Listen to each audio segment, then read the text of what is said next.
As Bangladesh enters the early stages of electoral momentum ahead of the 13th national parliamentary elections likely to be held in the first half of February 2026, the political arena is once again stirring with anticipation, strategy, and silent conflict. While the government appears focused on consolidating its position, the opposition landscape is witnessing a subtle yet significant contest between two familiar forces, the Bangladesh Nationalist Party and Jamaat Islami.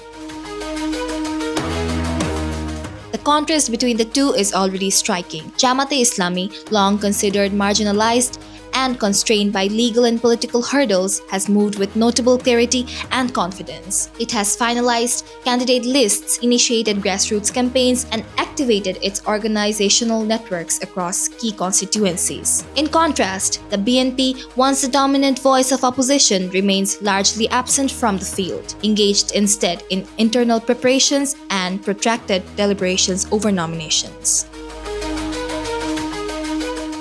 This divergence raises a fundamental question. In a race where one contender is visibly mobilizing and the other remains cloaked in strategy, who is truly ahead? Jamaat's Assistant Secretary General Hamidur Rahman Azad recently remarked, "Rights must be earned, they are not given." The statement signals a party that is not waiting for political space but rather reclaiming it.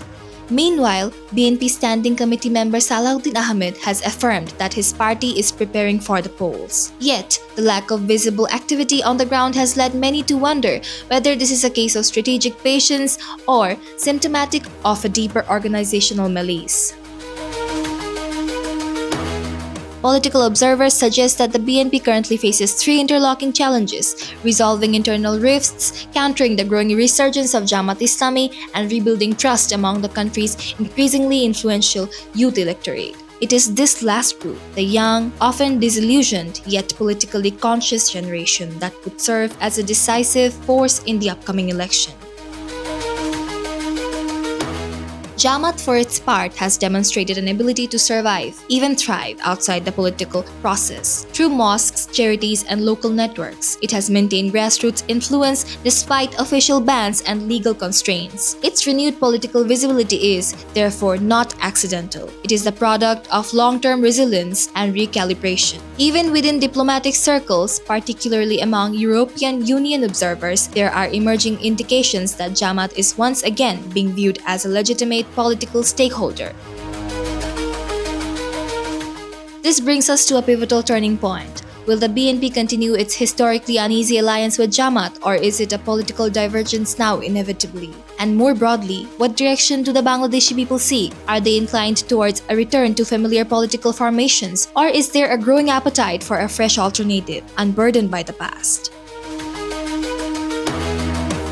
Bangladesh's political train has left the station, but the tracks are still being laid. The destination remains unclear. BNP's strategic ambiguity may yet prove to be calculated foresight or costly indecision. Jamaat's early mobilization may generate momentum or expose the limitations of an isolated campaign. And in that background, the prospect of a third political force looms, a force that could disrupt the traditional binary and reshape the contours of national politics. In the end, it is not slogans or symbolism that will decide the outcome, but the ability to engage the electorate with relevance, resolve, and vision. The final station has not yet been reached, but the direction of travel is becoming harder to ignore. The world doesn't change with speech, it changes with thoughts. So think, ask questions, say what you think. Your single comment can be the beginning of a new era. If you like it, follow and subscribe, because the story of change begins with your hands. Niharika, Voice of Bengal.